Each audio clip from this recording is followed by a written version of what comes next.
Pernah ada di titik ini, kamu terdiam, menatap layar, dan bertanya dalam hati, apa mereka sudah benar-benar melupakanku?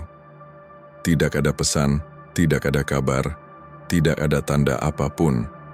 Dan justru disitulah pikiran mulai bermain, meragukan diri sendiri, mempertanyakan nilai diri, bahkan menyalahkan perasaan yang dulu tulus kamu berikan.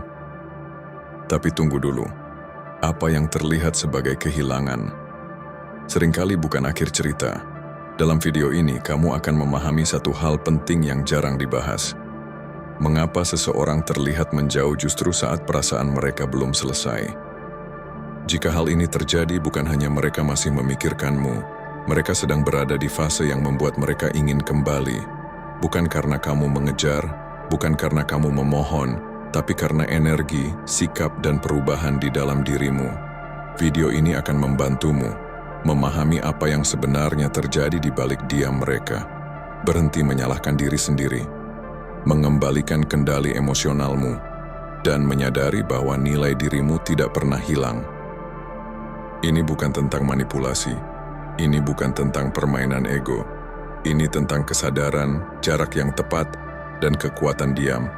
Jika kamu merasa dilupakan, ditinggalkan tanpa penjelasan, atau masih berharap diam-diam, maka video ini bukan kebetulan muncul di hadapanmu. Tonton sampai akhir, karena bisa jadi yang kamu kira akhir justru awal dari mereka kembali.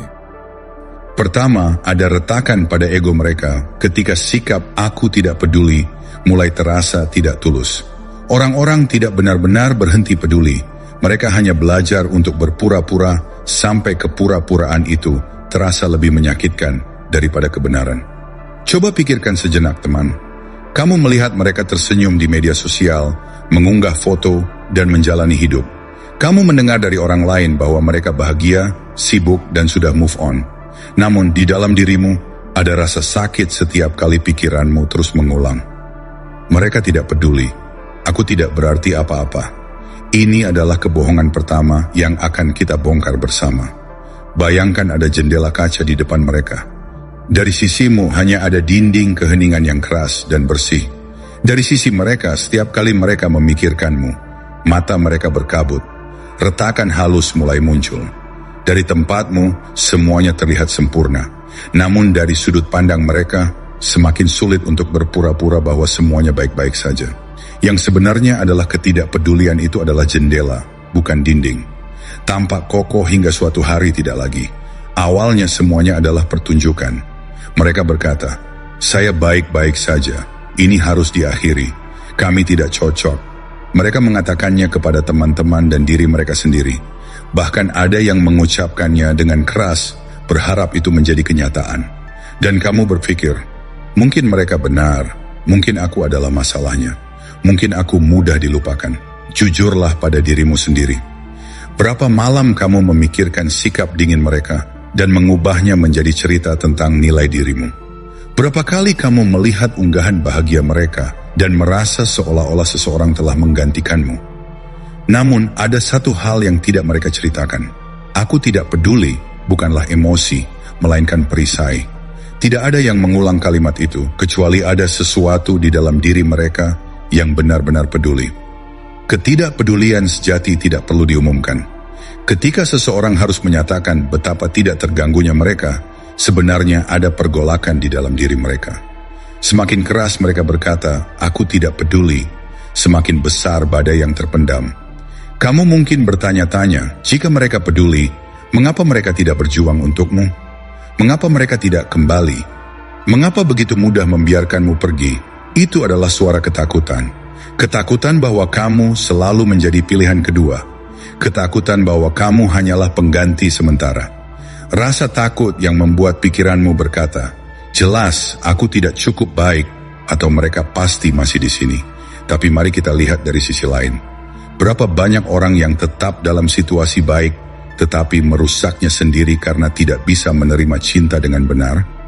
Berapa kali kamu melihat seseorang menolak ketenangan karena kekacauan terasa lebih familiar? Ada kutipan yang mengatakan, "Tidak semua orang pergi karena kamu tidak cukup baik. Beberapa pergi karena kedalaman dirimu menuntut versi diri mereka yang terlalu mereka takuti untuk menjadi. Renungkan itu. Kadang-kadang kehadiranmu berfungsi sebagai cermin. Kamu mungkin tidak menyadarinya saat itu, tetapi kesetiaanmu, konsistensimu, dan kejujuran emosionalmu mengungkap sifat mereka yang menghindar, ketidakdewasaan mereka, dan ketakutan mereka akan komitmen. Alih-alih menghadapi kamu, mereka mundur ke hal yang lebih mudah, jarak, gangguan, wajah-wajah baru, seolah-olah mereka telah melupakanmu. Sebenarnya mereka sedang menghindari tantangan dari diri mereka sendiri. Retakan pertama pada ego mereka tidak muncul sebagai kehancuran total.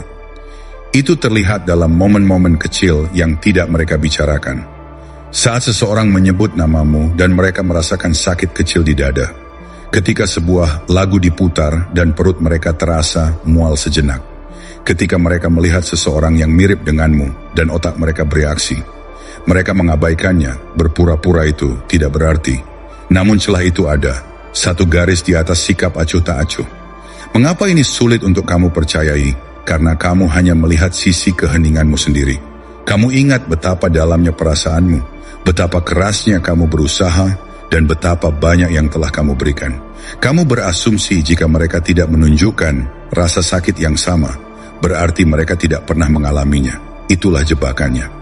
Kamu menilai dunia batin mereka berdasarkan penampilan luar mereka. Percayalah, banyak orang yang merupakan aktor hebat dalam memerankan patah hati. Mereka lebih memilih menyimpan rasa sakit daripada mengakui, aku merindukan mereka. Kebanggaan itu berisik, kerentanan itu sunyi. Jadi menurutmu, mana yang akan mereka posting?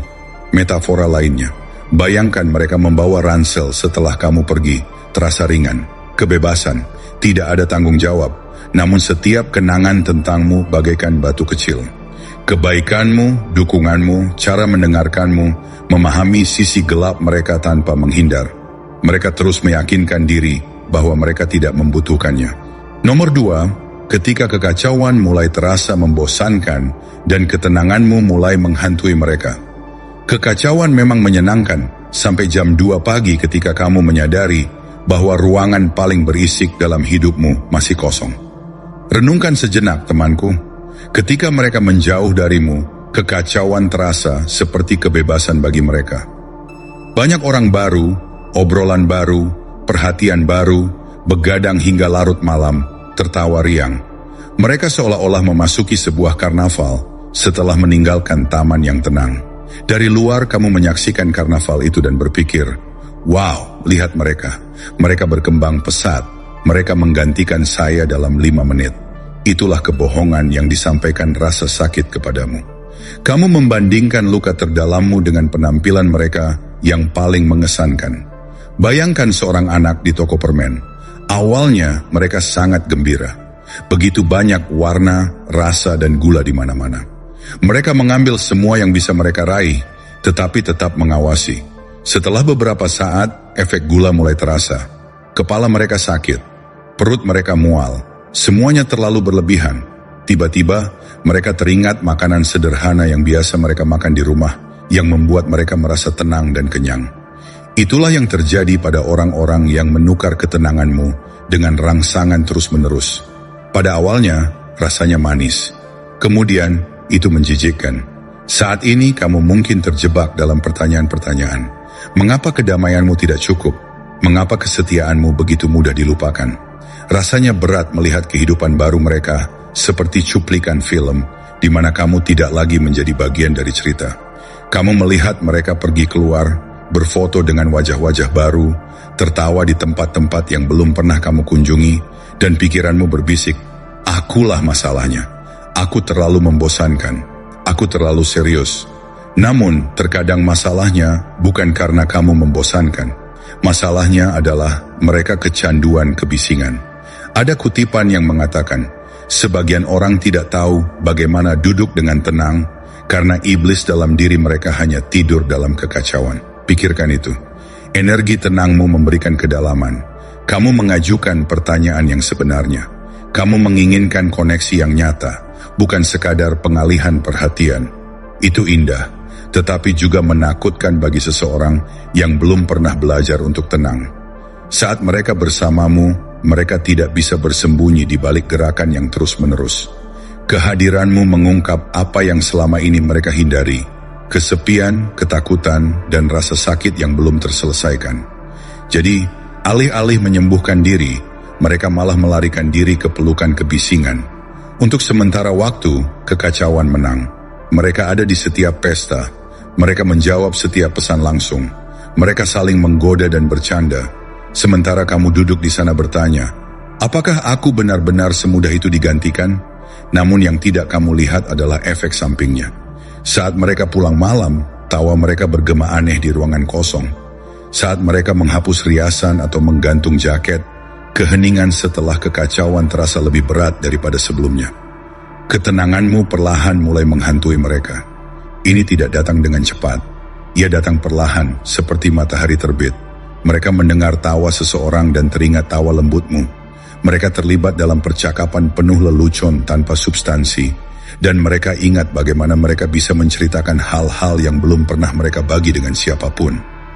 Mereka duduk berhadapan dengan orang baru, rasanya menyenangkan tetapi tidak aman. Menarik, tetapi tidak membumi. Saat itulah kontras mulai terasa.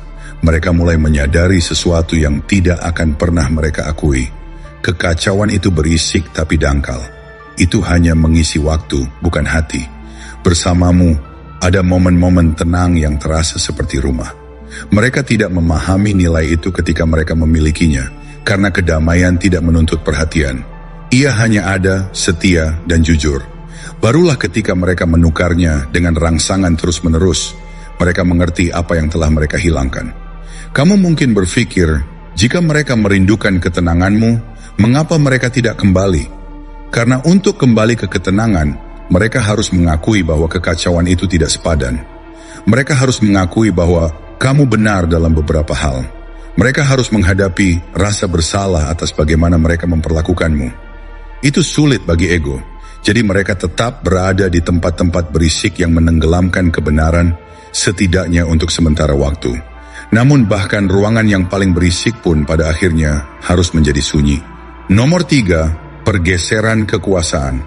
Ketika keheninganmu berhenti menjadi hukuman dan berubah menjadi cermin. Keheningan bukanlah sesuatu yang kosong. Di dalamnya tersimpan semua jawaban yang mereka coba hindari saat kamu masih berbicara. Renungkan sejenak, temanku. Awalnya ketika kamu diam, mereka menganggapnya hanya sebagai perubahan suasana hati. Seolah-olah kamu merajuk atau ingin memberi mereka pelajaran. Dalam pikiran mereka, ini hanya sementara. Mereka berpikir, kamu akan kembali seperti biasa. Keheninganmu awalnya hanya bagian dari skenario yang sudah mereka kenal. Jeda, bukan titik.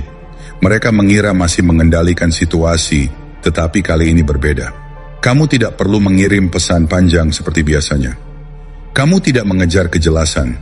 Kamu tidak menulis ulang percakapan dengan harapan mendapatkan akhir yang baru. Kamu hanya berhenti, bukan dengan cara yang dramatis, tetapi seperti menutup pintu yang seharusnya sudah ditutup sejak lama. Dan saat itulah perubahan dimulai. Bayangkan sebuah panggung. Sebelumnya, mereka adalah bintang, mengatakan sesuatu yang menyakitkan, menarik diri, bersikap dingin, dan kamu bereaksi dengan emosi, air mata, telepon, pesan, penjelasan. Setiap kali mereka bertindak, kamu bereaksi. Kamu adalah pencahayaan, efek suara, penonton, semuanya dalam satu sosok. Ego mereka menyukai pertunjukan itu.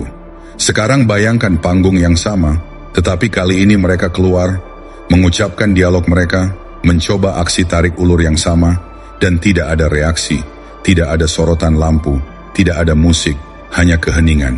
Itulah akibat dari keheninganmu. Itu tidak menghukum mereka. Acara tersebut dibatalkan. Awalnya mereka mungkin memutar bola mata, berpikir kamu bersikap berlebihan, atau terlalu banyak berpikir. Mereka yakin kamu akan kembali. Itu adalah suara ego mereka yang bergantung pada pola lama. Namun seiring waktu dan kamu tetap tidak memainkan peran lama, ego mulai merasakan ketidakpastian. Garis-garis yang sebelumnya pasti tidak lagi jelas. Tombol-tombol yang biasa ditekan sudah tidak berfungsi. Tidak ada yang lebih menakutkan bagi ego yang suka mengontrol selain kehilangan kendali atas emosi seseorang. Sekarang bagian yang menarik. Keheninganmu mulai terasa bukan lagi sebagai sikap, tetapi lebih seperti cermin. Saat kamu berbicara, mereka bisa berdebat, memutarbalikkan kata-katamu, dan mengalihkan kesalahan. Namun saat kamu diam, tidak ada yang bisa diperdebatkan. Hanya perilaku mereka sendiri yang bergema di ruang kosong. Dan seperti kebanyakan orang, mereka tidak terbiasa menghadapi hal itu. Kamu tahu saat berada di ruangan berantakan dan menyalakan semua lampu, tiba-tiba kamu melihat setiap butir debu dan noda yang diabaikan?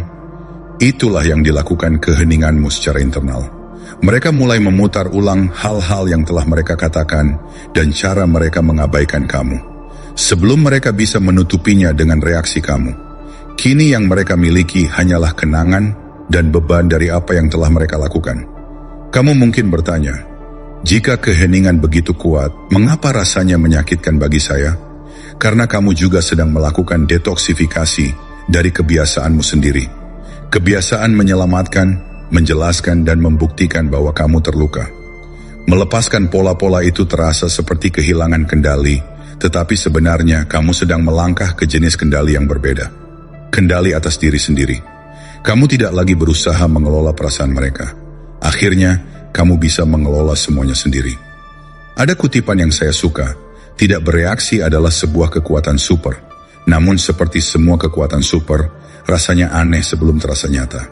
Pada hari-hari atau minggu-minggu pertama dalam keheningan, otakmu berteriak agar kamu memecah keheningan itu. Kirim saja sesuatu, tanya kabar mereka. Suara itu bukan kebijaksanaanmu, tetapi pengaruh dari keterikatanmu. Itu adalah bagian dari dirimu yang dilatih untuk percaya bahwa cinta sama dengan usaha terus-menerus. Meskipun itu menyakitimu. Ketika kamu memilih untuk diam, kamu tidak sedang bermain game. Kamu keluar dari permainan. Ini akan selalu terasa tidak nyaman pada awalnya. Di pihak mereka, keadaan mulai berbalik. Awalnya, mereka merasa lebih unggul. Mereka berpikir kamu akan mengejar. Namun perlahan-lahan pertanyaan itu berubah menjadi mengapa mereka tidak menghubungi. Lalu, apakah mereka salah menilai kepedulian mereka? Keheninganmu memaksa mereka untuk mengajukan pertanyaan-pertanyaan yang menyakitkan. Kamu sudah membayar harga itu. Sekarang giliran mereka menghadapi kenyataan yang pahit. Bukan karena kamu mengutuk mereka, tetapi karena kamu berhenti melindungi mereka dari konsekuensi perbuatan mereka. Disinilah kekuasaan sesungguhnya bergeser.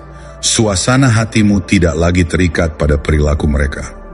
Mereka tidak mendapatkan laporan emosional setiap kali mereka menyentuhmu. Mereka bisa mengabaikan, berpura-pura tidak terjadi apa-apa, tetapi sistem sarafmu bukan lagi tempat bermain mereka. Nomor 4, efek orbit. Ketika mereka diam-diam mengelilingi hidupmu lagi, orang-orang tidak akan memperhatikanmu dengan dekat setelah mereka selesai berurusan denganmu. Mereka hanya mengorbit apa yang masih menarik perhatian mereka. Biarkan itu mendarat, temanku. Saat ini kamu mungkin melihat keheningan mereka dan berpikir, semuanya sudah berakhir. Aku tidak ada lagi di dunia mereka. Tapi bagaimana jika ku katakan ada panggung rahasia yang jarang kamu lihat, di mana mereka lebih dekat denganmu daripada sebelumnya? Hanya saja bukan dengan cara yang muncul sebagai pesan di ponselmu. Itulah efek orbit. Ketika mereka bersumpah telah move on, tetapi entah bagaimana mereka masih diam-diam mengorbit di sekitarmu seperti satelit yang tak pernah menemukan planet baru. Bayangkan alam semesta sejenak. Bayangkan sebuah planet yang terlepas dari orbitmu, berputar dengan dramatis seolah berkata, aku keluar, aku bebas, aku tidak butuh gravitasi ini. Awalnya terlihat sangat kuat. Mereka terbang cepat, penuh momentum, penuh ego. Namun ruang angkasa memiliki hukumnya sendiri. Pada akhirnya, planet itu melambat. Tarikan itu mulai terasa lagi. Benda itu mulai melengkung, membengkok, dan melayang kembali ke orbitmu tanpa kamu sadari.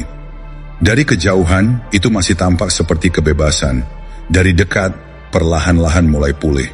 Itulah mereka. Itulah mengapa keheningan mereka tidak pernah menceritakan kisah yang sebenarnya. Disinilah pikiranmu mulai menyiksa dengan pertanyaan-pertanyaan.